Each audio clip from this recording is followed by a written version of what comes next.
survived these obstacles. One of the key features of studying English and history as an academic discipline is the understanding of the shaping of cultures all around the world, and hence the various methods by which humans survived. Motivational literature is also a part of the cultural studies. It is the various methods by which authors express their ideas on the different approaches of life. It helps you to regain your faith in hard work and miracles, to realize that you're not alone, to learn from other people's lives.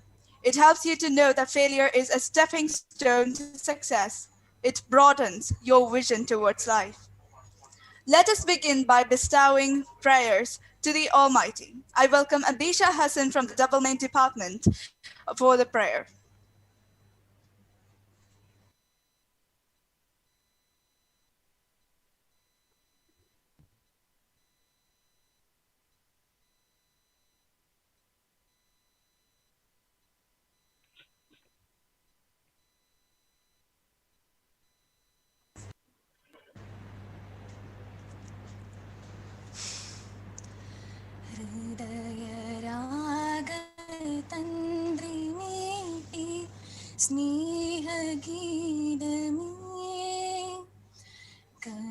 കർമ്മഭൂമി തളിരിടുന്ന വർണ്ണമേകിയും നമ്മിൽ വാഴുമാതെ നാമം ഇന്നു വാഴ്ത്തിടാം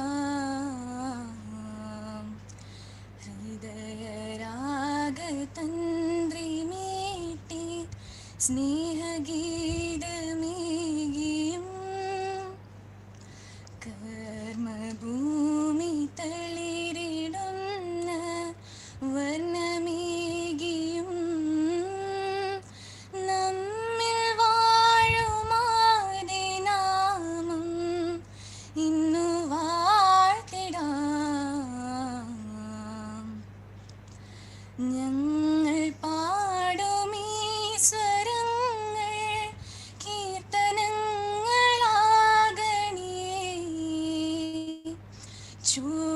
ചൂടുവയ്ക്കുമീ പദങ്ങൾ നൃത്തലോകമാകണേ കുഞ്ഞു വീടിനുഴക്കലങ്ങൾ സ്വർഗമാകണേ അമ്മ നൽകുമുമ്മ പോലും അമൃതമാകണേ പൂർണ്ണമീ ചരാചരങ്ങൾ ഗുരുവരങ്ങളാകണേ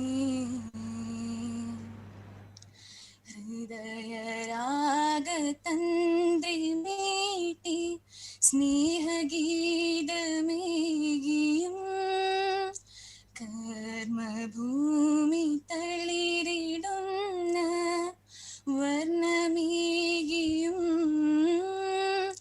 നമ്മിൽ വാഴുമാതെ നാമം ഇന്നു വാഴ്ത്തിടാം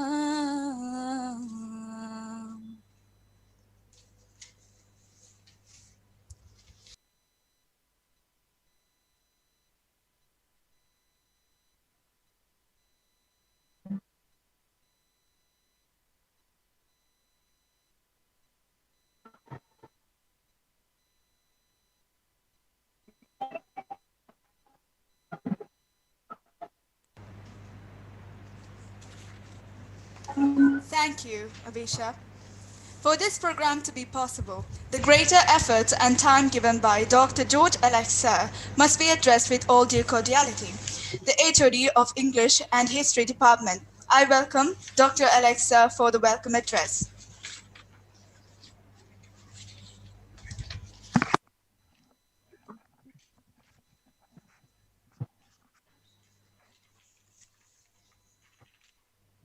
Most respected Principal, Reverend Dr. Andrews, Jolie Andrews,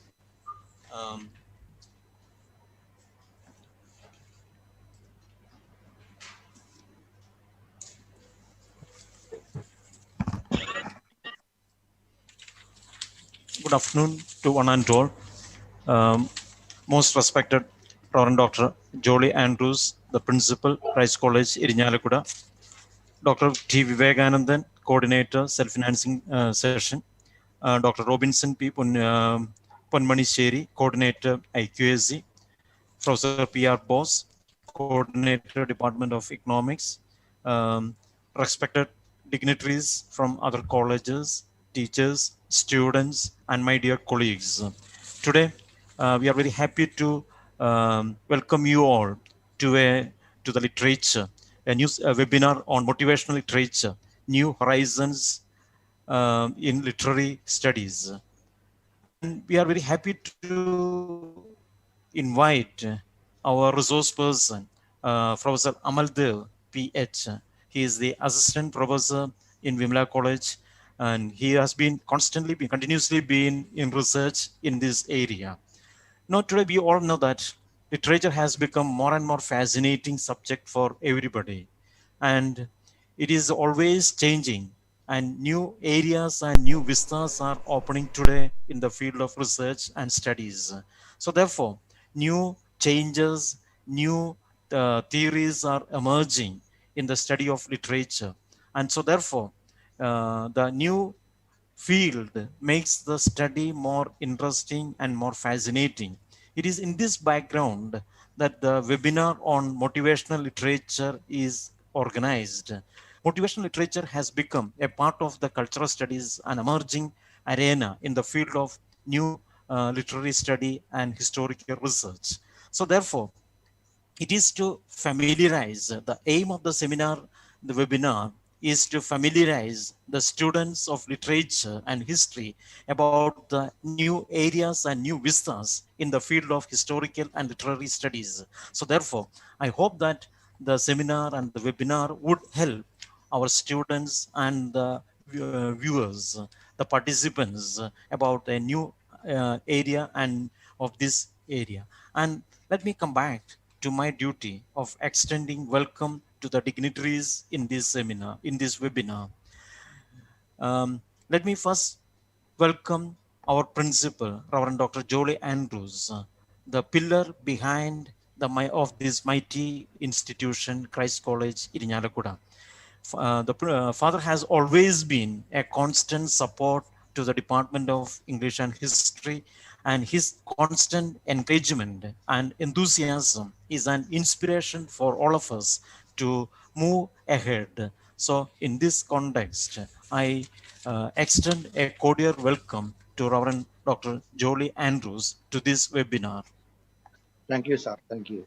Next, I would like to extend our heartfelt welcome to the resource person of this day, Professor Amaldev PH. He is the Assistant Professor of English in the Department of Postgraduate and Research Department of English, Vimala College, Thrissur. He has been engaged in many areas of research, and he has been introducing new arenas in the field of literary studies. And he has contributed much in the field of new literature, particularly in the social media. And he is the author of The Diaries from Calcutta, a novel. And we are eagerly waiting to hear from him to the new areas. Let me extend a warm welcome to you, sir, Mr. Amaldev. Thank you, sir. Thank you very much. Next, I would like to welcome Dr. T. Vivekanandan. He is the coordinator of the self-financing session in the in Christ College, Irinyalakuda. He has been constantly encouraging us to organize several programs. His mild approach towards the faculties is an encouragement and encouraging to all of us to conduct this program. So therefore, let me extend a warm welcome to Dr. T. Vivekanandan. Dr. Robinson P. Ponmanisheri is the coordinator of IQSC, and he is the pillar behind almost all innovative activities in this in Christ College, Irinyalakuda. It is with his support that this has been materialized. So let me extend a warm welcome to Dr. Robinson P. Ponmanisheri. Thank you, sir. I also extend a warm welcome to Professor P.R. Bose, the coordinator, the Department of economics. He has been constantly been encouraging for organizing similar programs. Let me extend a warm welcome to Professor P.R. Bose.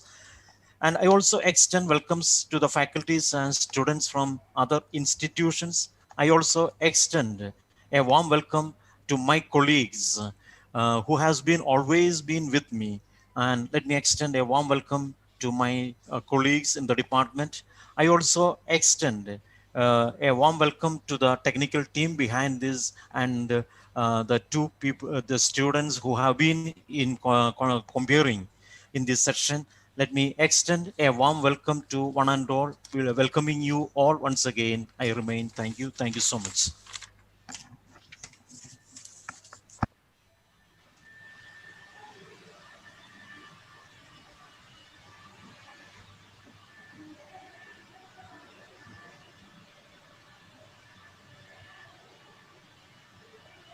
Thank you, sir, for your kind words.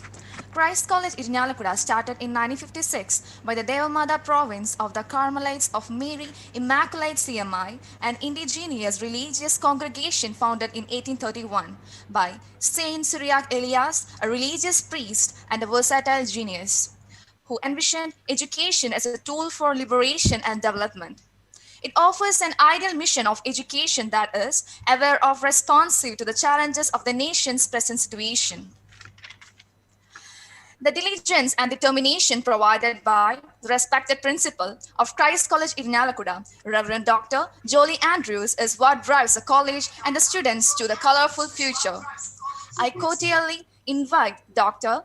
Jolie Andrews for presenting the presidential address. I think you can all hear and see me. I think you can hear and see me. Yes. Thank you. Professor Vivekanandan, the coordinator of self-financing program. Dr. George Alex, the coordinator of the Department of English and History. Professor Liz Marin Peter, the convener of the program. The faculty members who are the joint conveners. Professor Amaldev PJ, the assistant professor of English, Vimala College, Thrissur, who is giving us a talk regarding the motivation, literature, new horizon in the literary studies. The IQSC coordinator, Dr. Robinson, the faculty members of our college and the neighboring colleges, the students of our college and the neighboring colleges. I'm very extremely happy to note that the Department of English and History is organizing a webinar in this occasion. We all know about the importance of a positive motivation in our day-to-day life. And we have observed that a new scenario of literature has also developed regarding the writings of these motivation speakers. And now we are getting ourselves into this scenario of a motivation writing, the literary field of the motivation speakers, the genius and the efforts which they put forward so that the people around can have a better life. I very much thank and appreciate Dr. Professor Amaldev PJ from the Vimala College, who has consented to give this lecture on the motivation studies. I also sincerely appreciate Dr. George Alex, the coordinator of the department, for coming forward with this wonderful program. My sincere appreciation to Liz Marin, the convener, and all the faculty members of the department for coming forward in order to organize this webinar. I have a special mind and appreciation towards Dr. Robinson, the IQSC coordinator, who is spearheading the quality enhancement programs of our college. I once again sincerely appreciate this effort of Department of English and History for organizing this wonderful webinar about these motivation speakers, motivation literature, and I wish all the best by getting ourselves involved in this webinar. Let us also ourselves be motivated wherever we are. to come forward with a better motivation. That this way will help you in this sphere of life also. Have a wonderful day. Thank you so much. Thank you.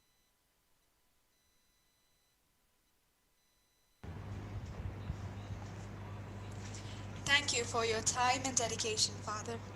Next, I request Dr. Vivekananda Sir, the coordinator of Self-Financing Department, a man with punctuality and enthusiasm towards the college activities, for a few words.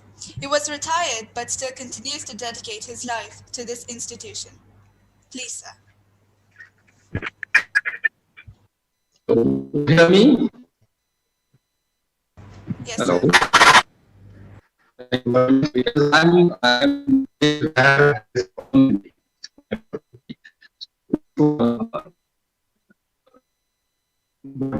if there is any question while I was talking, while I'm talking, thank you very much.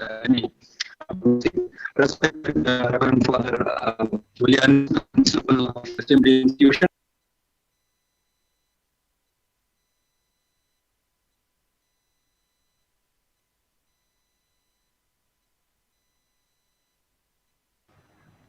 Excuse me, sir. You're breaking off.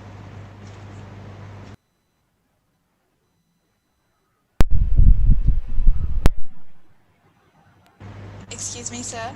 I'm sorry, but you're breaking off.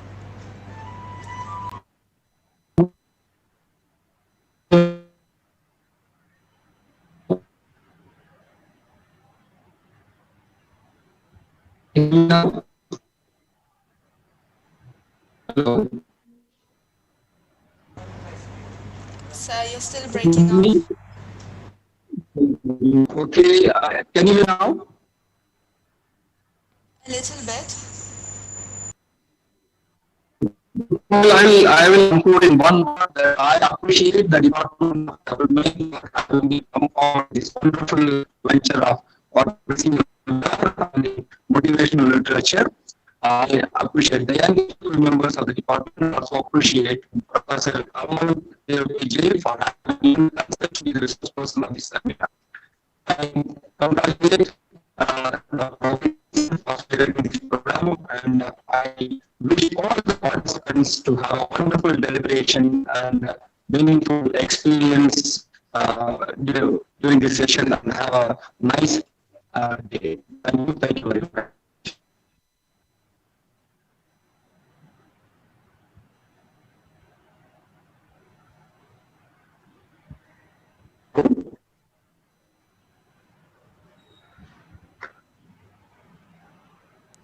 I think sir is having some technical issues. Hello. Hear me, madam?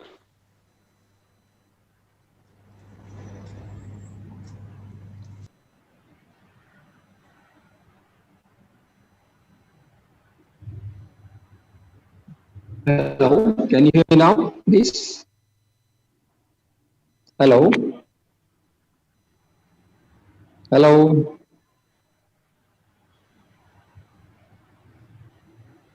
Hello, can you hear me?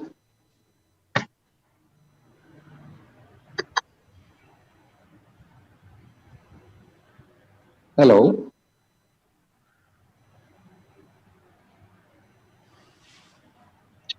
Vivek sir, we can hear you now. Yeah. Dr. Robinson, can you hear me? Yeah, I think so. Yeah, Vivek sir, we can Yeah, hear you. I don't want to take much of the time. Okay, I wish this program a great success, and I wish the organizers all the very best, and also thank the department members for organizing such a wonderful program. And I wish all the participants to have a nice time during this webinar. Thank you very much.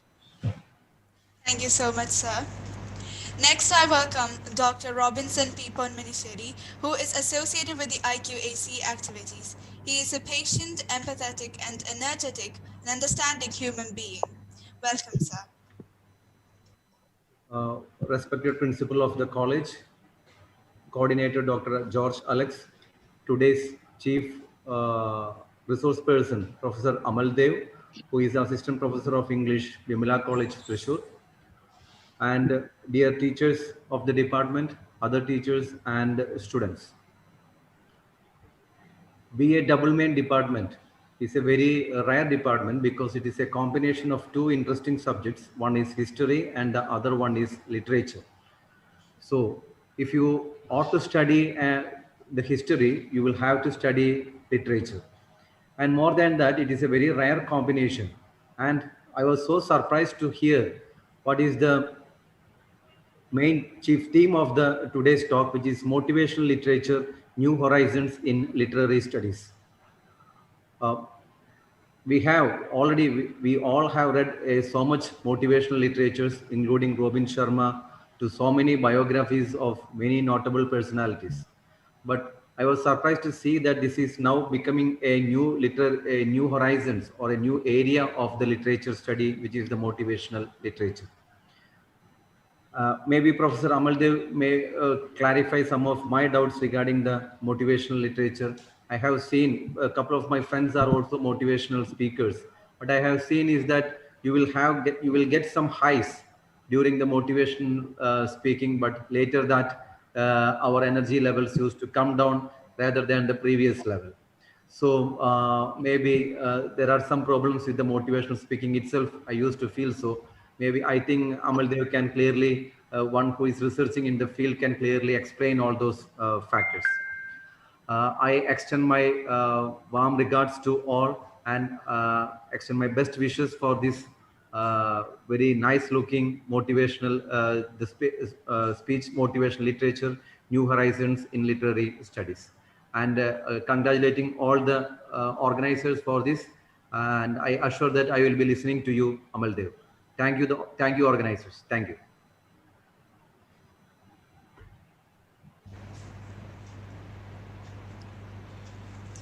Thank you so much, sir. Now I request Professor Nehna Ma'am for delivering a few words. She is dedicated to her work and takes the best route for teaching and helping the students learn the subject. Welcome, ma'am.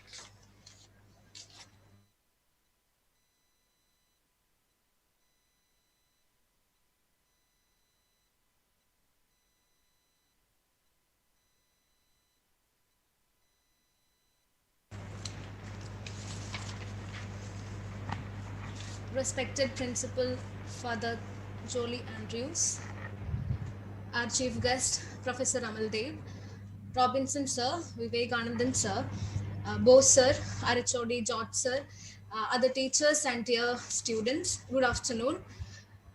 When it comes to reading, be it an old man or a teenager, we can see a general drift towards motivational works and self-help books. They often guide people, assist them to stabilize their ideas, to shape the abstractions inside them. Today, we have Amal Sir here with us to enlighten us about motivational literature and how such works influence the way we live and how they have a cultural identity and a culture-specific narrative. We are all very grateful for your presence, sir. And let me conclude welcoming you to this, to introduce us to this very interesting genre. Thank you, sir. Thank you.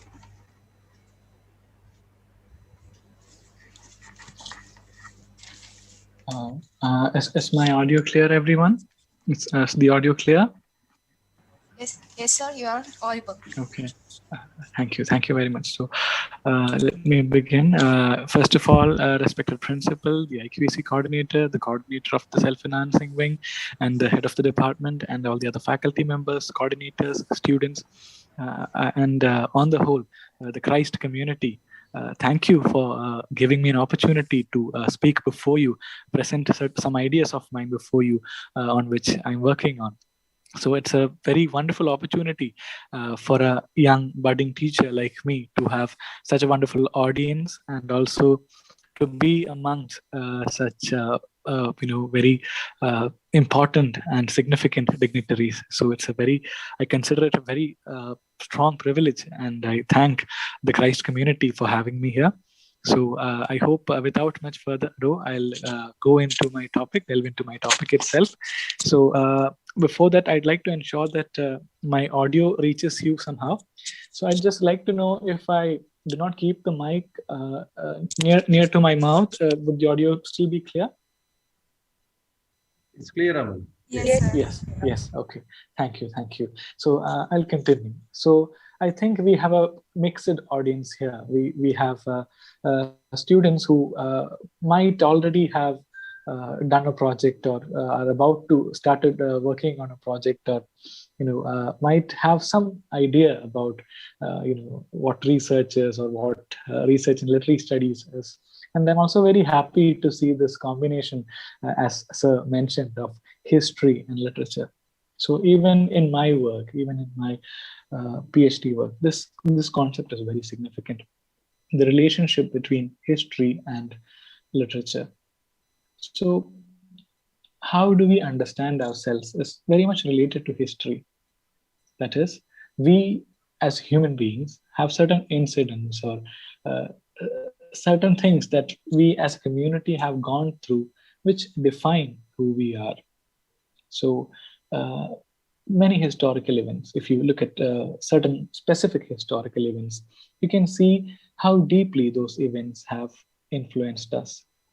And most of the time, we see the reports of these events in newspapers or some journalistic articles, or most of the time we learn about them in social science textbooks or history textbooks, that in this particular year this happened, or these many people had to undergo this. So those kinds of information we get from history books or journalistic records like newspaper reports or something. But how do you actually connect to these historical events? And I would say that we connect to these historical events through subjective records. Subjective records. That is, records of people who have actually been through these events. We have learned about World War II, World War I in history textbooks. But when we were reading the diary of Anne Frank, maybe, we were actually going through, or at least having a glimpse of what kind of a situation it was back then. That what a person felt like in the midst of all that chaos, or what was the subjective emotion which was there inside them at that point of time. So I believe that it is only through literature that empathizing can happen. We can learn a lot of history, but still we may not really understand what the subjective experiences at those points of time were. So literature and history combined actually has this potential of creating a wonderful repertoire of subjective knowledge. So most of the time what happens is that literature and history are treated as two different entities, whereas one is treated as an objective entity and the other is treated as a subjective entity. We have this feeling that literature somehow is an entirely subjective business, and it should not be relied upon to understand history better. On the other hand, we have this notion that history is a completely objective discipline, and it somehow stands on its own and does not need any other kind of external, external influences as such. But I'd say that these are actually quite interconnected. While history tells us about the chronology of events, or gives us a kind of a fact file, it's the literary part actually gives us the kind of personal and subjective narratives that happened at those points of time. So literary work here becomes a cultural artifact which has the potential to tell us about the times in which it was written. So there is a quote that I most of the time quote in my classes, which goes like this: behind every book is a man, and behind the man is the race, and behind the race is the natural, social, economical, and political environments that shape the race. This is a quote by William J. Long, who's a historian. So who's a historian of literature or literary trends. So behind every book, imagine that it is a literary work, behind every book is a man, and that man is not an isolated entity. He is actually a social being. So whatever happens in the society influences the psyche of that man. So when I live in 2021, what happened during the pandemic, social distancing, or the shift to online education, or having to isolate myself from my dear loved ones. All these experiences have actually influenced my psyche. And if I were to write a story in 2019, and if I were to write a story in 2021, these stories would be dramatically different in terms of emotional experience, because we have, within this 1 year, we have undergone a dramatic change, not in just social structuring or the way in which we interact with people, but also in our emotional lives. The way we sought emotional support, the way we connected to our loved ones, everything has dramatically changed. And it has actually changed the way in which our psyche works also. Even the way in which we work has changed. Now, earlier, this webinar would have been possible in an entirely different way. I would have been present at Christ College in Yalakuda, and I would not have been bothered about anything that is happening in my own college, and I would be delivering this speech. But presently, what will happen? I'd be here at my home and giving you this lecture. At the same time, my phone will keep on beeping with pending work from my college. So I'm at the same time, in my mind itself, becoming two persons. I'm a resource person here. At the very moment that a random thought about my college strikes me, I become an assistant professor there. So this shift between my personalities has become very quicker due to this pandemic. So what I'm saying is that at every historical point, there would be certain characteristics of that culture, of that society, and that reflects in literature also. So when we students take up literature as a subject and start researching and all, most of the time we get this question from people around. What do you literature people actually work on? നിങ്ങൾ സാഹിത്യമൊക്കെ പഠിക്കുന്ന ആൾക്കാർ, നിങ്ങൾ എന്തിനെ പറ്റിയാണ് ഈ പഠിക്കുന്നത്? നിങ്ങൾ കുറച്ച് കഥകളൊക്കെ എടുത്ത് അതിനെപ്പറ്റി ഇന്റർപ്രിട്ടേഷൻസ് എഴുതുകയാണ്. Even when I'm doing my PhD, a lot of people have a very crude notion about PhDs in literary studies. One day I was traveling in the bus and a fellow passenger sitting next to me was asking me, "Oh, so you just take up something by William Shakespeare or William Wordsworth and you write something about that and you get a PhD, right?" That's what happens in literary studies, right? So that is the general notion of the general public, but they do not understand that there is an entirely different business which is happening here. So I think as students and as researchers, we need to understand this concept first. So before delving in specifically into my topic, I want to tell you this connection between literary studies and the society in which we live in. So when we actually take up a literary work, we're not just taking up some story or some plot, but rather we are also taking along the author's psyche, which is actually a product of those times. So the author who's writing is actually deeply influenced by whatever is happening around in that society. So this literary work actually becomes a microcosm of that society. Despite it being an entirely made up product, maybe like a completely imagined product, that literary work would definitely have influences of that society, which we can decode through interpretations, through critical analysis. So I'll give you a perfect example. Now, you all must be very popular fans of this very popular series, which is called the Harry Potter series. So while a writer like J.K. Rowling is actually making up a story like the Harry Potter series, there is actually a humongous possibility. വലിയൊരു സാധ്യതയാണ്. കാര്യം നമുക്ക് ചുറ്റിനും കാണാത്ത ഒരുപാട് കാര്യങ്ങൾ magically create ചെയ്യാനുള്ളത്, ഒരു പുതിയ ലോകം തന്നെ സൃഷ്ടിക്കാനുള്ള ഒരു സാധ്യത അവരുടെ മുൻപിലുണ്ട്. There is a humongous possibility in front of her to create an entirely different world from ours. But if we look at the world of Harry Potter, we can see that it is in many ways quite similar to the world in which we live in.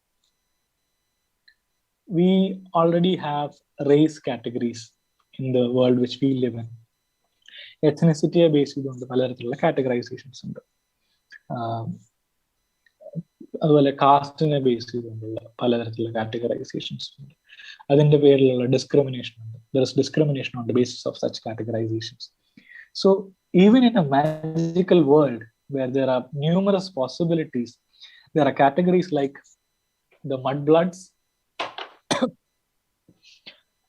I'll just take a break and sip a glass of water. Okay, I'm really sorry. I'll just.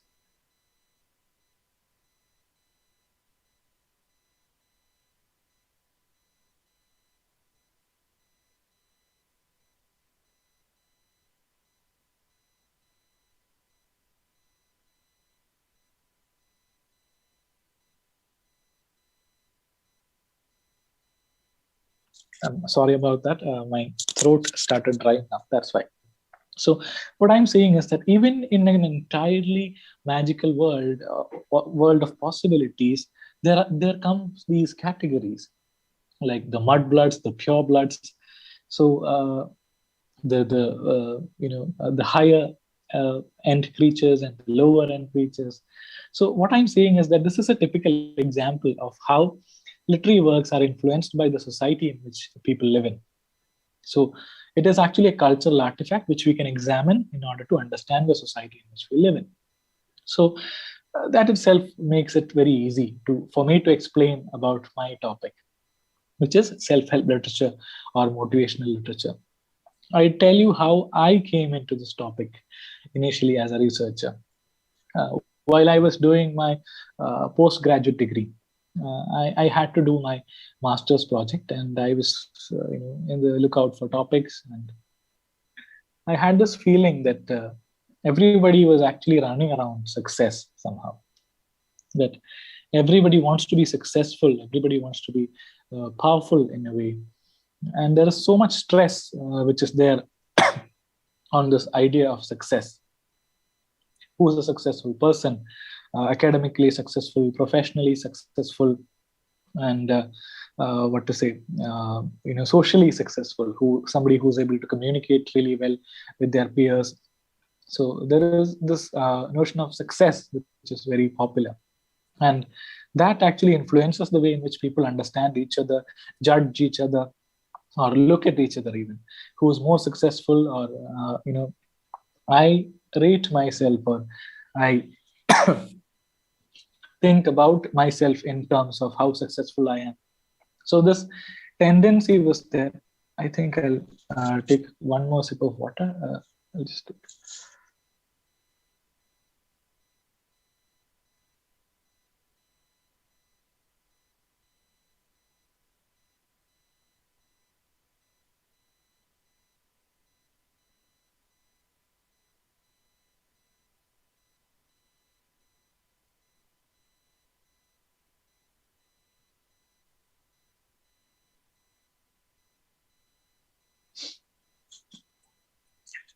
I'm really sorry. I was actually in the midst of digging up some old notes for the presentation. That's why probably all the dust caused a bit of allergy, maybe. That's why. So what I was saying is that, when I was in the search of something, I understood that there is so much stress which is there on success, whether it be academic success, whether it be professional success. So for my master's itself, I had this idea. And for my undergraduate project, this book that Sir mentioned by Robin Sharma, for my final year UG project, I had worked on this book called The Monk Who Sold His Ferrari by Robin S. Sharma. So in that project, what I was doing is that I was actually trying to find out how a corporate writer, has actually employed a lot of the concepts from Eastern doctrine, an Eastern doctrine like Buddhism, and employed it in his work, and actually is making a lot of money out of that. That is a very completely corporate, profit-oriented person is actually using the principles of Buddhism in order to live in a corporate world, which seemed quite ironic to me, because Buddhism is actually the act of renunciation. that is complete withdrawal from all kinds of material things and profit, or this rat race after success. So that kind of an idea, that kind of a principle was actually being employed in order to gain success in the corporate world, which seemed very ironical to me. So I started working on that for my undergraduate project, and I wanted to continue with the same idea for my postgraduate project. But later on, I got interested in social media studies. So my postgraduate and undergraduate, postgraduate and MPhil projects were about social media studies. So it is later when I went in for my PhD that I thought of like picking up on this topic. So why I would say that most of the people think that it's only inspirational books or motivational books which come under the purview of my work. Actually, no. I'm working in cultural studies, and many other social texts also come under the purview of my work. That is, most of the time there are motivational narratives which we do not see in text, but rather in movies, in advertisements, in quotations, in the form of many other forms. These motivational narratives are all around us. Don't think of anything. Just imagine that, imagine that you're sitting in the corner of the classroom and you're very sad, and you're sad about something that happened to you. Immediately a friend of you would come and they'll tell you that don't be low, it will be all right, or you can do it, or you can overcome this, and these kinds of things. So most of the time these are very stock dialogues which we have seen either in movies or in such books or in some advertisement. So unknowingly, these inspirational books or the ideas in these inspirational books have become part and parcel of our lives. Every day when you go into a classroom, when the teachers teach you, they at times advise you to become better students, to become better readers, to become better human beings. And in the midst of all that, if you look at certain ideas, you would see that there are a lot of influences from these motivational writings. They may not have directly read those at all.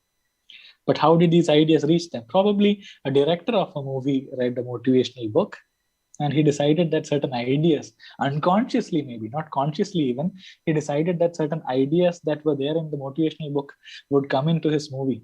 It could have been a very subconscious kind of decision, would not have been intentional at all. But just like that, just as I said, every representative work or every work of art is actually deeply influenced by the society in which people live in. So just like that, that creator of the cinema was influenced by the society around, or the literary works around, the literary atmosphere around, and certain ideas came into that movie. And people who watch the movie, again, take home this idea. And this idea gets popularized, and similarly, many such ideas. If you remember, there was a movie called Three Idiots, which was released when we were young, probably when we were in 12th or 11th, something. This movie gets released, which has this saying that all is well, all is well. And the concept behind all is well is that if you start thinking that everything is all right, everything will be all right, or at least you will have the courage to face situations. So this is actually a very popular self-help idea, a very popular motivational idea. So this movie becomes really popular. And in this movie itself, there was this thought that you should actually follow your passion rather than going after what people are, everybody is opting for. You should actually follow your passion and make it a profession rather than sticking on to regular things like engineering or medicine. Find your passion and go work hard for it. This kind of a thought. Again, these even are ideas which are very popular in self-help books and motivational books. So what I'm saying is that there is a way in which these ideas are conducted into the society. And most of the time, without our awareness even, many of the ideas that we believe in and we completely trust in are actually products of this motivational discourse. നമ്മൾ വളരെ strong ആയിട്ട് വിശ്വസിക്കുന്ന അല്ലെങ്കിൽ എല്ലാ ദിവസവും മനസ്സിൽ കൊണ്ടു നടക്കുന്ന ഒരുപാട് ആശയങ്ങൾ ഈ ഒരു മോട്ടിവേഷണൽ ഡിസ്കോഴ്സിന്റെ പ്രോഡക്ട്സ് ആണെന്ന് മനസ്സിലാക്കേണ്ടിയിരിക്കുന്നു. It can actually be very interesting to decode our minds. നമ്മളുടെ മനസ്സിൽ തന്നെ ഒന്ന് ആലോചിച്ച് നോക്കുക. നമ്മൾ പലപ്പോഴും ഉള്ളിൽ കൊണ്ടു നടക്കുന്ന ചില മന്ത്രാസ് ഉണ്ടാവും. certain mantras about life or certain mantras about what kind of a person you should be. So just think where you got that from. നിങ്ങൾക്ക് അത് എവിടെ നിന്ന് കിട്ടി? ആരെങ്കിലും പറഞ്ഞതായിരിക്കും. അപ്പം അയാൾക്ക് കിട്ടിയിട്ടുള്ള സോഴ്സ് ഒന്ന് അന്വേഷിച്ച് നോക്കുക. Eventually I am very sure that this will somehow land in some kind of a motivational talk or a motivational book or in the life story of some great person, in the biography or some life story of a great person. So what I'm trying to prove is that this discourse, this motivational discourse, has actually gained so much popularity that it's everywhere, and you do not realize that this has come this way. ഇങ്ങനെ ഒരു വഴിക്കാണ് ഇത് നിങ്ങളിലോട്ട് എത്തുന്നത് നമ്മൾ പലപ്പോഴും അറിയുന്നില്ല. പക്ഷെ ഇതിനകത്ത് ഇങ്ങനൊരു സംഗതി ഉണ്ട്. ആൻഡ് നമ്മളൊരു ഡിസ്കോഴ്സിനെ എടുത്ത് പഠിക്കുമ്പോൾ, when we actually take up a discourse and start studying that as an academic subject, we should not see it completely as a naive person. Sir നേരത്തെ പറഞ്ഞു, സാറിന് ഈ മോട്ടിവേഷണൽ ലിറ്ററേച്ചറിനകത്ത് കുറച്ച് സംശയങ്ങളൊക്കെ ഉണ്ട്, അല്ലെങ്കിൽ ഇത് ശരിക്കും ഒരു പോസിറ്റീവ് ആയിട്ടുള്ള സംഗതിയാണെന്നുള്ള സംശയമൊക്കെ ഉണ്ട്. So it is very necessary that you should actually question things, or you should actually look at things critically. Just like that, as a researcher, I also decided that I should be actually looking at the motivational discourse or the motivational industry. Actually, the motivational industry is probably the most profitable industry now, in the corporate sector, in the educational sector, in the personal development sector.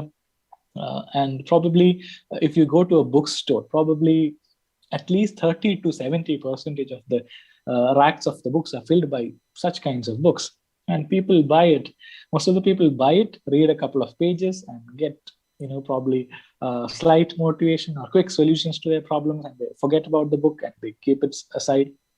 So I'm very sure that at some point in your life, you would have come across some kind of a self-help book, or at least some kind of a self-help advice which came from a self-help book.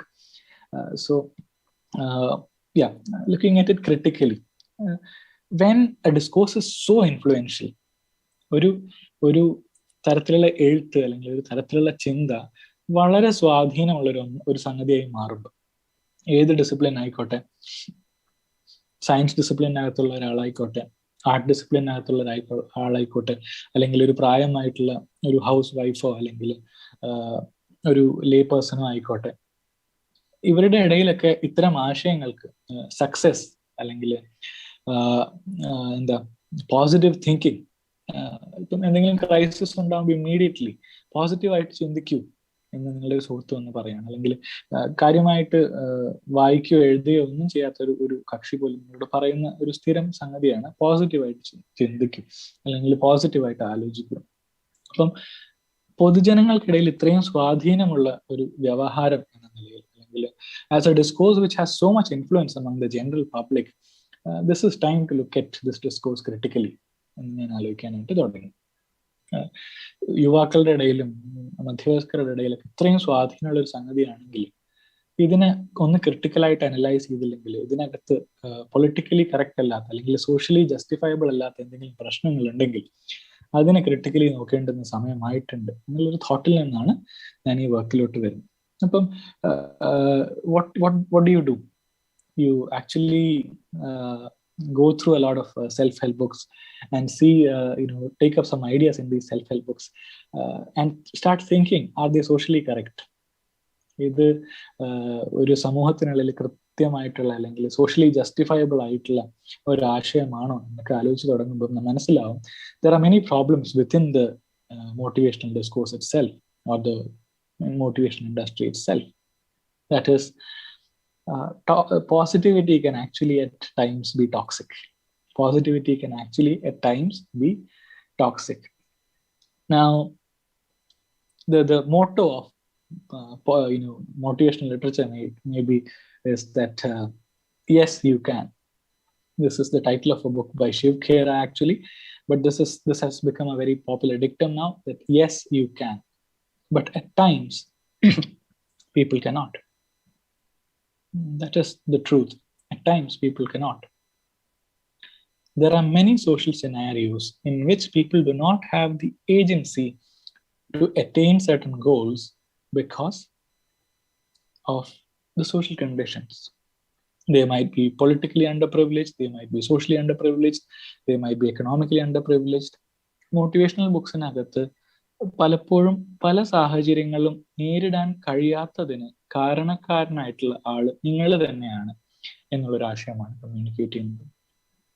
Individual responsibility is assigned to all kinds of failures in most of these books. That is, if you are not a successful person, that is your fault. It's not necessary. You could have been influenced by a bad education system. You could have been influenced by bad social upbringing. So, but eventually when the individual fails, that becomes entirely the individual's responsibility. So that kind of a blame assigning is one critical problem with this literature of positivity. So most of the time, what happens is that a person who cannot, imagine that somebody is going through a very difficult phase, and immediately the motto is that take it positively. What if that person is not capable of taking it that positively? So at that time, it's not motivational advice that that person might need, but actually psychological care, which might demand things like counseling.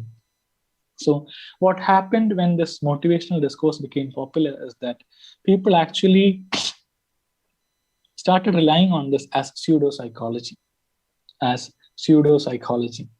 That is, psychological help is mandatory at some points of time. Do not think that everything that happens in your life are things that you can yourself take care of. So imagine that somebody wrote a self-help book called How to Fix Your Car by Yourself. How to Fix Your Car by Yourself. Is that possible? I'm an English teacher. So I read this book and decide that I'll just fix the car by myself. Would that be possible? That would be a very troublesome, that would be a very problematic job. And I would land up in a huge mess eventually. ഭയങ്കര പ്രശ്നമായിപ്പോ.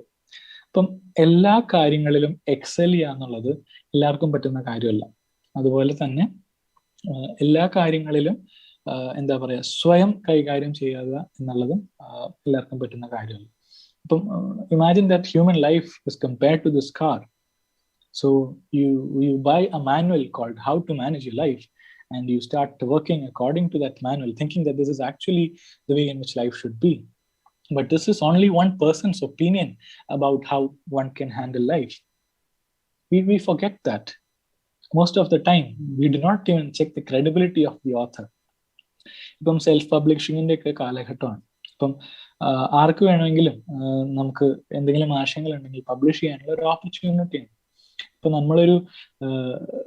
നമ്മള് മറ്റു പല പുസ്തകങ്ങളും വാങ്ങുമ്പോഴൊക്കെ അതിന്റെ ഓഥറിന്റെ credibility ഒക്കെ നോക്കും.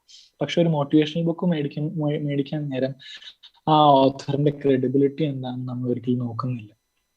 അതിന്റെ വളരെ ഒരു അട്രാക്റ്റീവ് ആയിട്ടുള്ള ഒരു title, what to say, The Art of Saying No. The Art of Saying No. It seems a very I'm just giving a name. Okay, അതൊരു പോപ്പുലർ ആയിട്ടുള്ള നല്ല ബുക്ക് തന്നെയാണ്. ഞാനൊരു പേര് പറഞ്ഞത് മാത്രം. അപ്പം നമ്മൾ ഒരിക്കലും ആ ഓഥർ ആരാണെന്നോ അല്ലെങ്കിൽ അയാളുടെ ഒരു അക്കാഡമിക് ക്രെഡൻഷ്യൽ എന്താണെന്നോ അല്ലെങ്കിൽ is he in any way acknowledged to human psychology or the problems that the human beings go through എന്നോ ആലോചിക്കുന്നില്ല. നേരെ എടുത്തു ആ പുസ്തകം വായിച്ചു, അത് നമുക്ക് എന്താ പറയുക ഒരു വേദപുസ്തകം പോലെയായി മാറുകയാണ്. നമ്മൾ അതിനകത്തെ സ്റ്റാൻഡേർഡ്സ് വെച്ച് നമ്മളെ തന്നെ ജഡ്ജ് ചെയ്യാൻ ആരംഭിക്കുകയാണ്. We start judging ourselves on the basis of these rules that some individual in some part of the world created. So we should, whenever we take up a self-help book, we should understand that this is only one person's opinion about how can deal with the problems of life. It's not necessary that that person's solution or that person's attitude towards the problem should be exactly the same in your case, because that person could have an entirely different cultural life.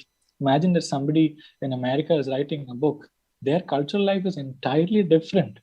So when it comes, when a book like that is imported to India, it is actually importing a culture to India, not just certain life advices, but rather a set of cultures to India along with that. So always understand that these are not actually life manuals, but rather these are opinions of people about how they thought they can tackle life well. And also, when this actually becomes a very profitable industry, the motivational literary or the motivational speaking industry becomes a very profitable industry, there can be a lot of fake players also. People who can just pretend to be very deep in this arena, and who can actually manipulate people. And so always be very critical of whatever idea that you buy. എപ്പോഴും നിങ്ങൾ കേൾക്കുന്ന ഓരോ ആശയത്തിനെ പറ്റിയും വളരെ critical ആയിരിക്കുക. നിങ്ങളുടെ ജീവിത സാഹചര്യങ്ങളുമായി അതിനെ തട്ടിച്ചു നോക്കുക. നിങ്ങൾ ജീവിക്കുന്ന ആ ഒരു സമൂഹത്തിനകത്ത് ചില കൾച്ചറൽ നോംസ് ഉണ്ടാവും. There could be certain cultural norms in the society in which you live in, and compare and contrast that idea with yours. Your personal life would have a lot of differences from what the other person is saying. So always remember that your case is actually a very genuine and a unique case, and it need not be a perfect solution which can be offered by some book. So that is one way of looking at it critically. And also there is a certain kind of history to it. If somebody asks me which could be the very first motivational book, Samuel സ്മൈൽസിന്റെ self help എന്ന് പറയുന്ന ഒരു പുസ്തകത്തിനെയാണ് ആദ്യത്തെ ഒരു 1950s ആ കാലഘട്ടത്തിലൊക്കെ ഇറങ്ങിയിട്ടുള്ള Samuel smiles എന്ന ഒരാളുടെ സെൽഫ് ഹെൽപ്പ് എന്ന് പറയുന്ന ഒരു പുസ്തകത്തിനെയാണ് ആദ്യമായിട്ട് സെൽഫ് ഹെൽപ്പ് എന്ന കാറ്റഗറിയിൽ പെടുത്തി തുടങ്ങിയത്. But if you look at human life or the evolution of human life, self-help literature always has been there. Initially, it was in the form of religion, I would say. Because humankind has always had this curiosity. What are the ways of bettering human life? Or is this the ideal form of life?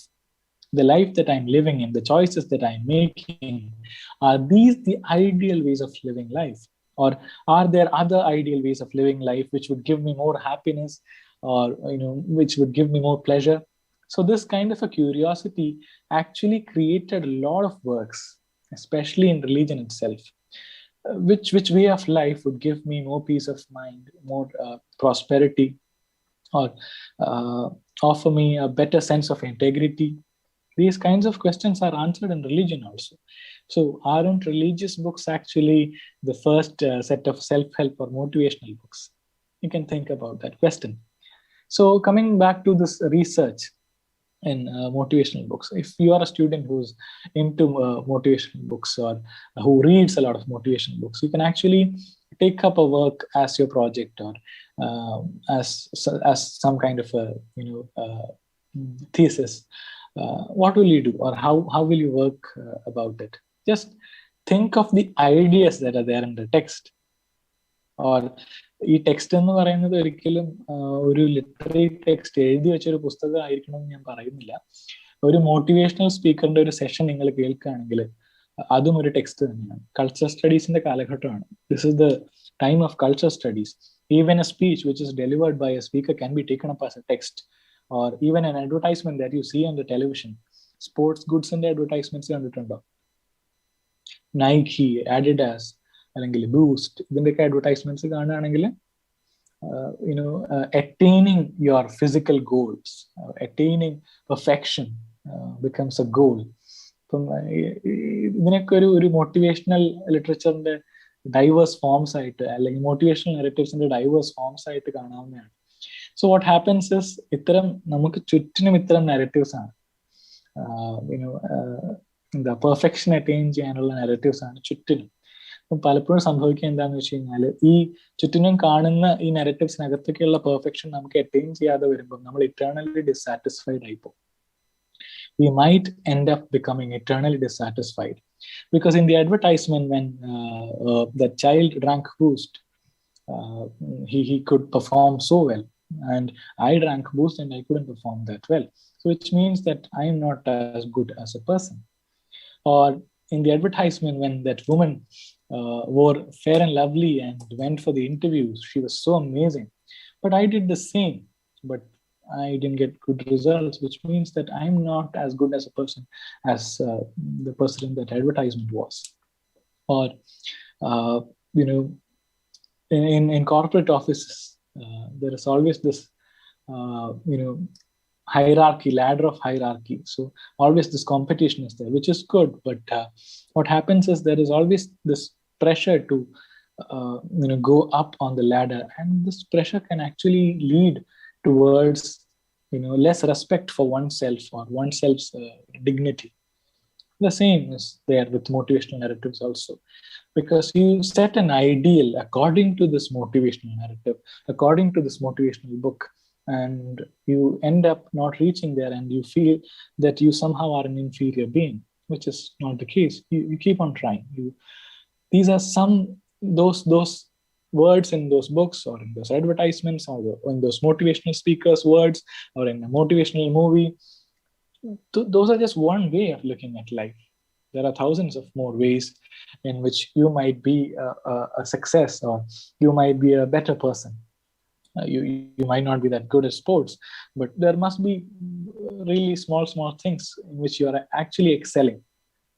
So try to find your own strengths and don't go after the ideals that these motivational narratives offer. It should offer a better, stable life or a more peaceful life. So these are some critical ideas about motivational literature I was just thinking, in case somebody is interested in.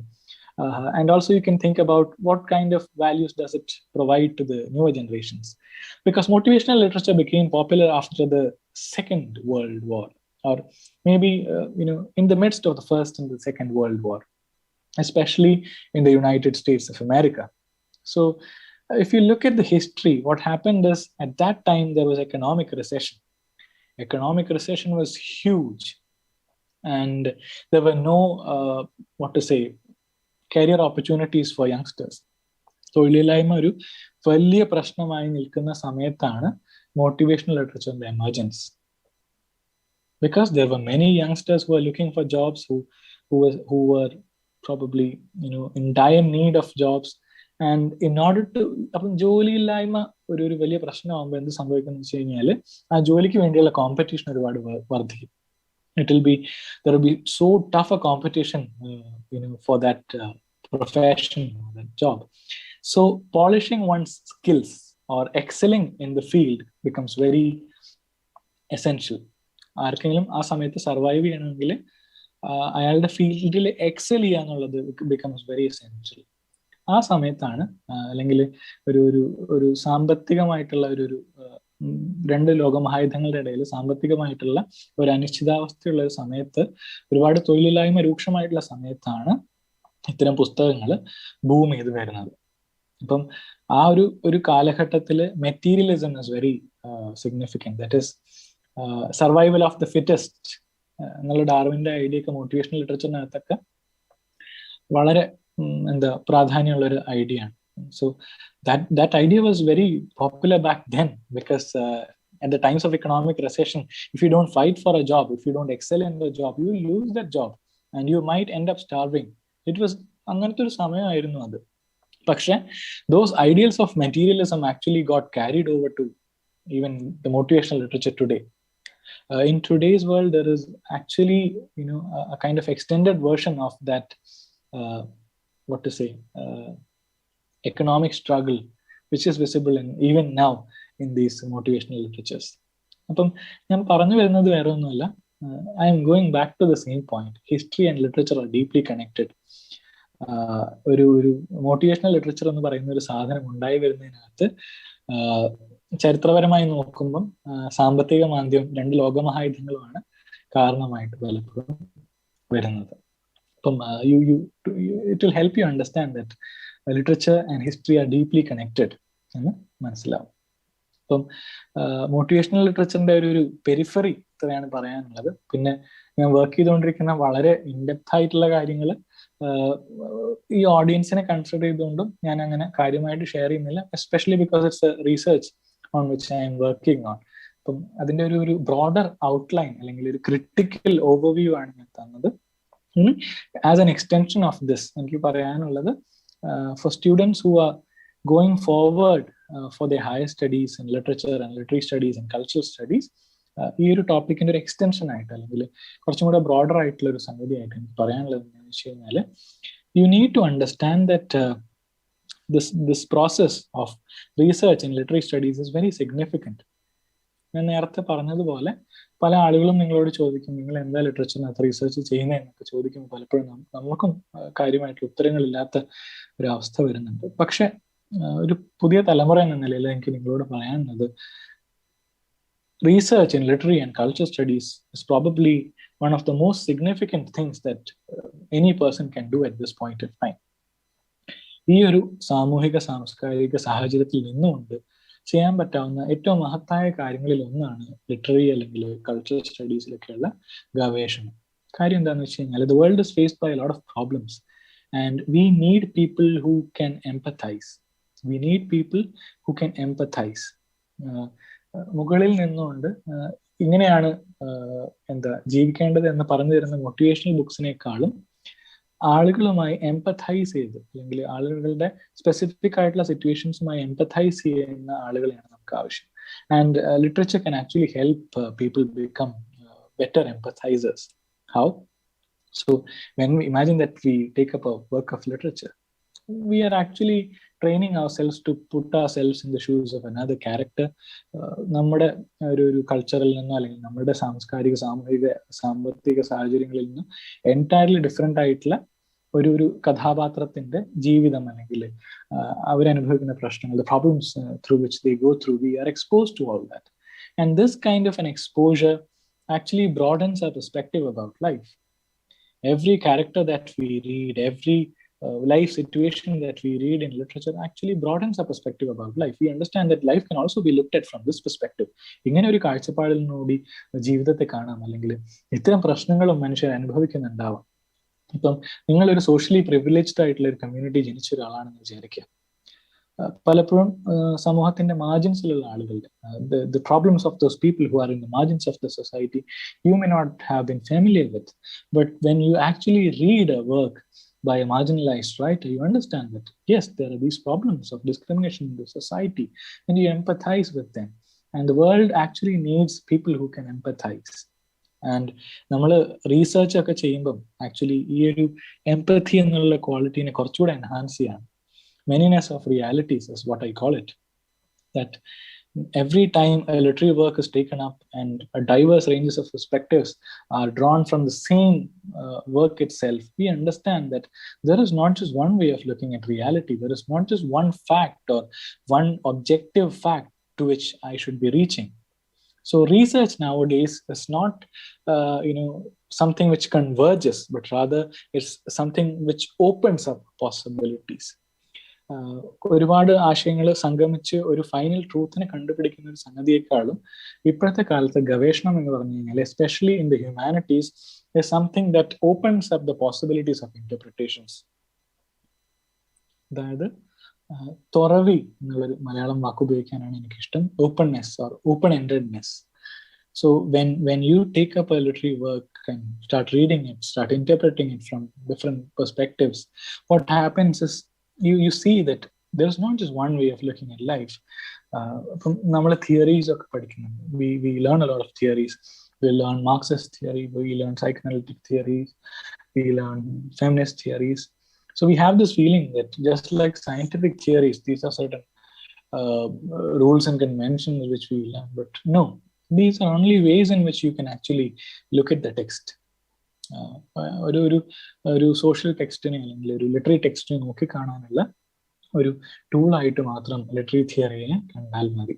ഇപ്പം ഒരേ ടെക്സ്റ്റിനെ തന്നെ ഒരു feminist പെർസ്പെക്റ്റീവിൽ നിന്ന് വായിക്കുകയാണെങ്കിലും, Marxist പെർസ്പെക്റ്റീവിൽ നിന്ന് വായിക്കുകയാണെങ്കിലും, psychoanalytic പെർസ്പെക്റ്റീവിൽ നിന്ന് വായിക്കുകയാണെങ്കിലും നിങ്ങൾക്ക് മൂന്ന് readings ആണ് കിട്ടുന്നത്. You get 3 different readings. You get 3 different meanings, which means that ഇനിയും പല പെർസ്പെക്റ്റീവുകളിൽ നോക്കുകയാണെങ്കിൽ ആ ഒരൊറ്റ ടെക്സ്റ്റിന് ഇനിയും dimensions of meanings would come out, which actually in your subconscious tells you that for every problem that is there in the society, there are huge conflicts happening, political conflicts happening, religious conflicts happening, conflicts between countries happening. ഇത്തരം സാഹചര്യങ്ങളിലൊക്കെ wherever there is conflict, there are two opinions or two perspectives to which the two parties hold on to. So when we read more, when we understand that there are diverse ranges of perspectives or directions to look at things from, we will understand that the other person has his own reasons to be sticking onto that perspective. His opinion is only a perspective. So if I cannot, I have my own perspective. Keeping my own perspective intact, I can actually accommodate the other person also. And ഒപ്പീനിയൻസിനെയും കാഴ്ചപ്പാടുകളെയും ചേർത്ത് പിടിക്കുമ്പോൾ തന്നെ എനിക്ക് മുൻപിൽ കാണുന്ന എതിരഭിപ്രായങ്ങളെ കൂടെ ചേർത്ത് പിടിക്കാൻ പറ്റും എന്നുള്ളൊരു മാനസിക സാഹചര്യത്തിലേക്ക് നിങ്ങളെ വളർത്താൻ literary studies and research in literary and cultural studies സഹായിക്കും. ഒരു ബെറ്റർ സൊസൈറ്റിയെ പടുത്തുയർത്താനും ഇത്തരത്തിലുള്ള ഗവേഷണം സഹായിക്കും എന്നുള്ളൊരു ആശയം കൂടെ നിങ്ങളുടെ മുമ്പിൽ വെക്കുകയാണ്. So that you have A better sense of purpose when you study literature and culture studies.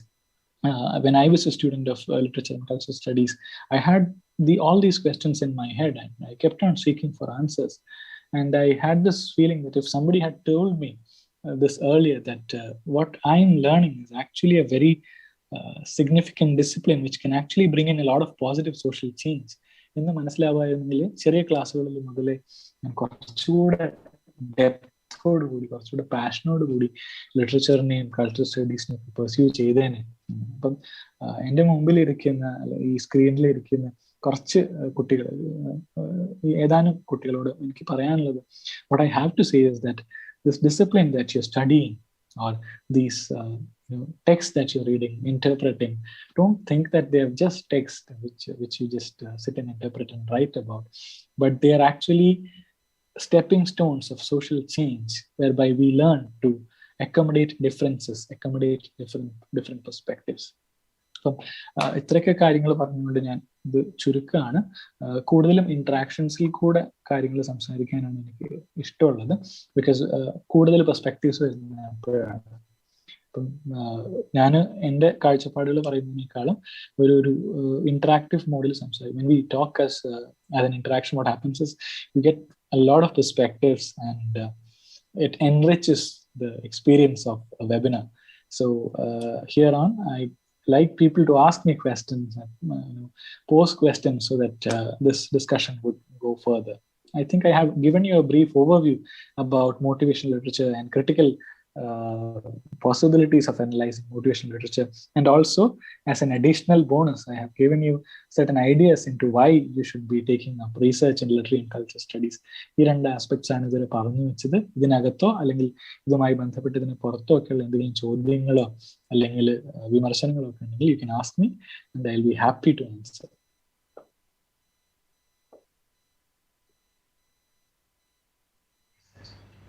Good afternoon, sir. So I was having this doubt. Does, personally, does motivational literature provide easier access to freedom of expression as an individual author? As I told you, there is this question of authenticity which comes in most of the time, right? So whenever you probably want to write something motivational, or you have certain insights from your life, this tendency is there to generalize them as rules. That is, you had a particular experience and you overcame that particular experience through your struggle.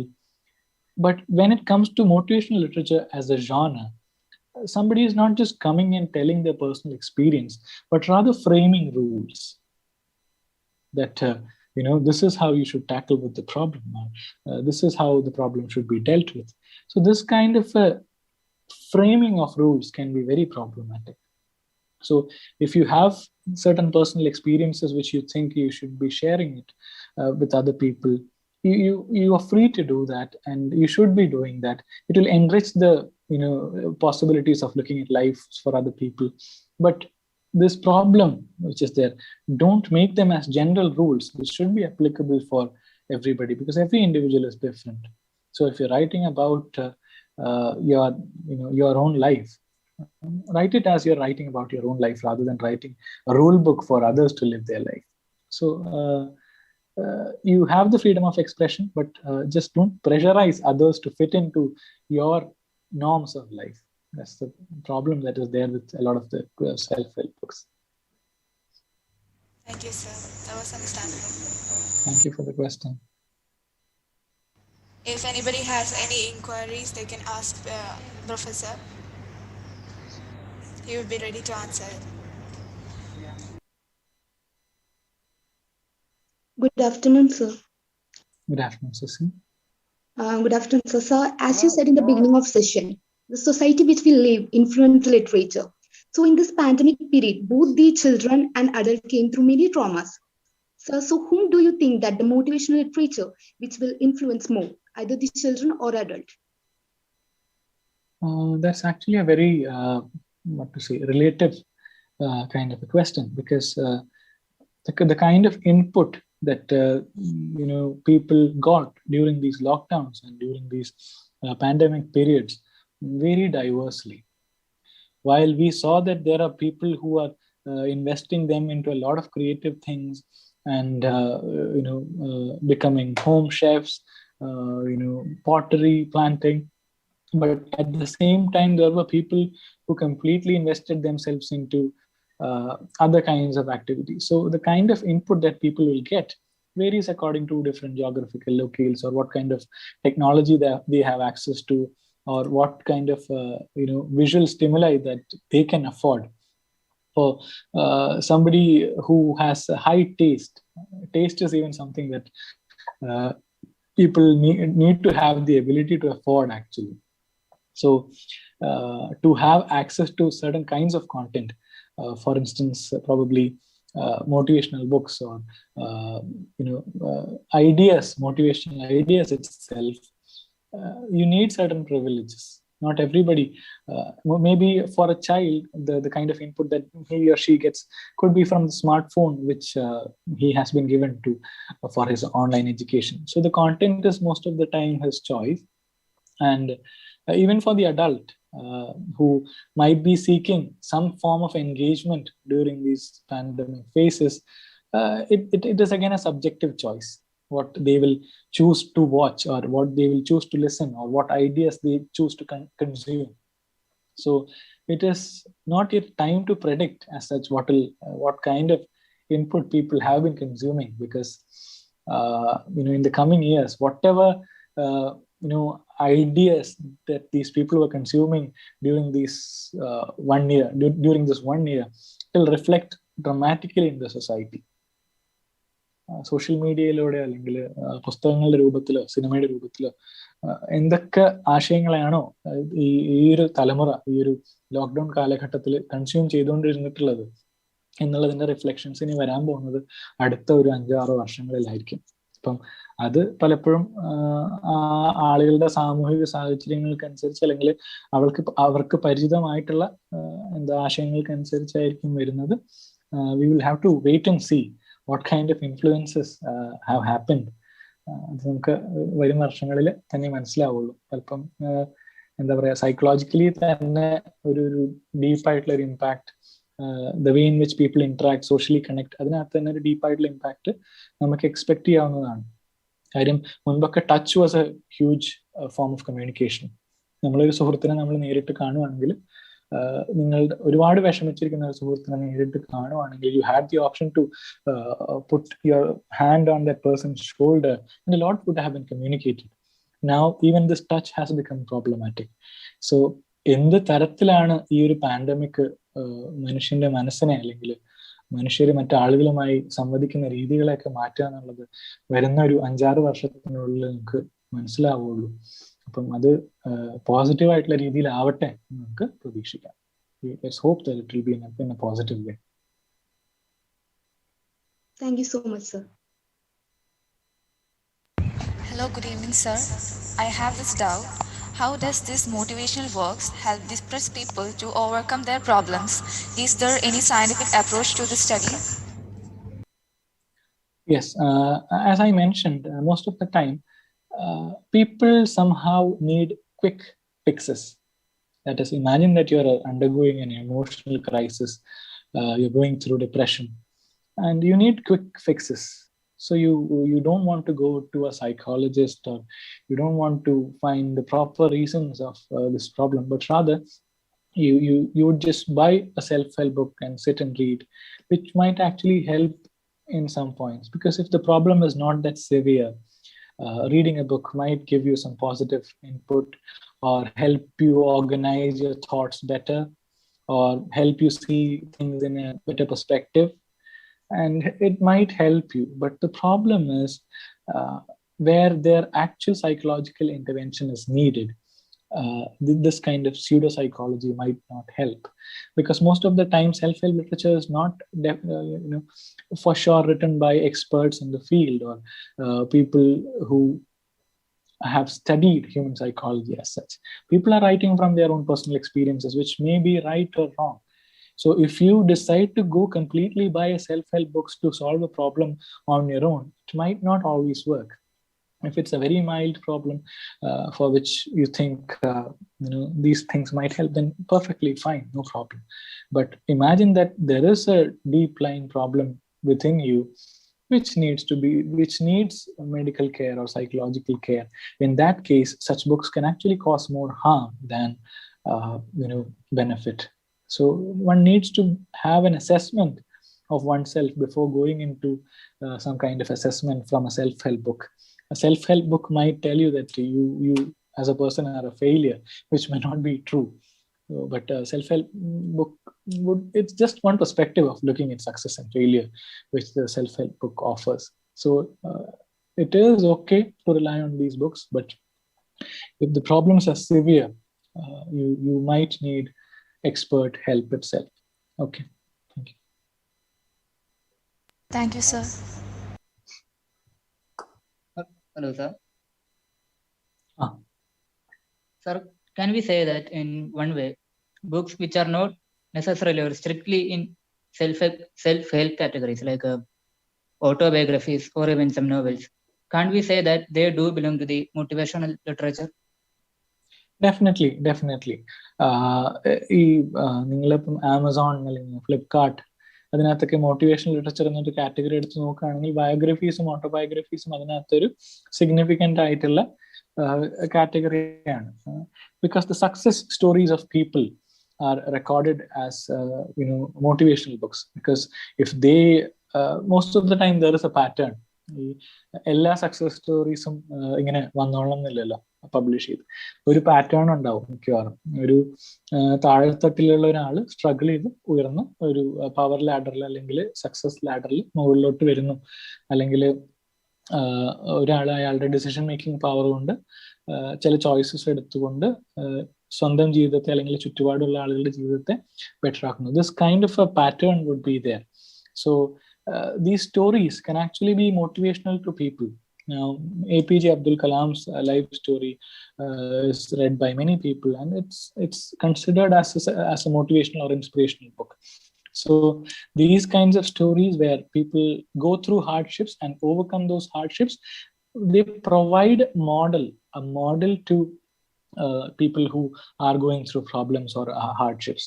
But again, there is this problem that you cannot replicate everything that happened in the life of a successful person. So you should always understand that your life and the cultural atmosphere in which you are there, or the personal problems that you're going through, could be very different. Of course, draw a bit of positive energy from the lives of those people, but do not try to exactly replicate the lives of those people, because you yourself are different kind of a person. You have come from a different kind of a sociological background. So consider all that. These can be used as models or not as complete, or in a way, ideals which need not be copied, but looked for reference, maybe. That would be the most ideal way of putting it.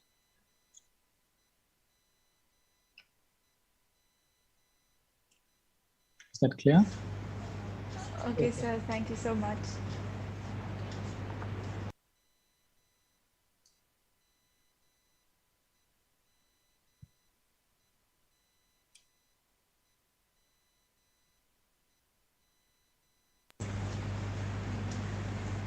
Thank you, sir, for your valuable cooperation. And due to the limitation of time, we have to conclude the discussion session. Thank you, sir, for engaging us with your valuable words of wisdom. Next, I welcome Professor Vismarin Ma'am, who is an exceptional teacher and remarkable being, for concluding with a word of thanks.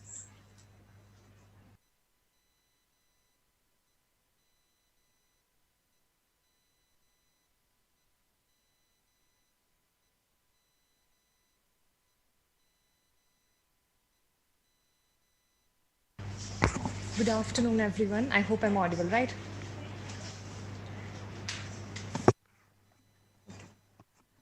So good afternoon. The United Nations states this. The COVID-19 pandemic has created the largest disruption of education system in history, affecting nearly 1.6 billion learners in more than 190 countries and all continents. Approximately 1 year before, we were struck hard by the reality of an unexpected, uninvited guest, pandemic, right? COVID-19. And teachers and the student fraternity, including me, was actually in search of motivation or ray of hope. And throughout the last 1 year, we have all come across the book called Ikigai. It's a Japanese book, The Japanese Secret to a Long and Happy Life. Okay, so we all searched for numerous YouTube bloggers. We all searched for numerous textbooks or numerous resources to get motivated throughout the last 1 year. And we all got motivated for maybe 1 second, 2 seconds, 3 days, 4 days, 5 days, 1 week, or maybe for 1 month. And at the end, we all sit here being unsuccessful people, being, victims of the destiny, maybe. So we were all confused while we read all these motivational texts. Some textbooks stated that waking up at 5 o'clock is a good routine. And some other textbooks stated that it's okay to have a schedule of your kind or a flexible schedule. Maybe you can wake up at 8 o'clock, you can wake up at 9 o'clock. I know that for the audience, including me, this is such a very curious and interesting topic. And I'm sure that a resource person, Professor Amaldev, PJ, Assistant Professor of Vimala College, has helped us somehow understand motivational literature on the background and support of cultural studies. Thank you so much, sir. And I'm very excited and happy that many of the audience had very interesting questions to ask him. And so I conclude maybe that you all listened well. Thank you once again, Professor Amaldev. And I also take this opportunity to extend my heartfelt gratitude to our dearest principal, Father Jolie Andrews, the coordinator of self-financing wing, Dr. Professor Vivekanandan, and IQAC coordinator, Dr. Robinson P. Ponminisheri on this moment. As you know, an event like this cannot happen overnight. The wheels start rolling weeks ago, right? We have been blessed to be backed up by a team of very motivated and dedicated colleagues of Christ College. Thank you one and all. I would like to mention our dearest head of the department, Dr. George Alex, who has been a constant support in all our endeavors. Thank you, sir. And I extend my sincere gratitude to our technical assistant, Mr. Prajesh Menon, for assisting us throughout the program. Let me not forget to mention our host for the day, our smart and energetic students, Abisha and Rona. Thank you, Abisha and Rona. Once again, and not the least, I thank you all from the bottom of my heart for being with us throughout the program and making it a success. Thank you.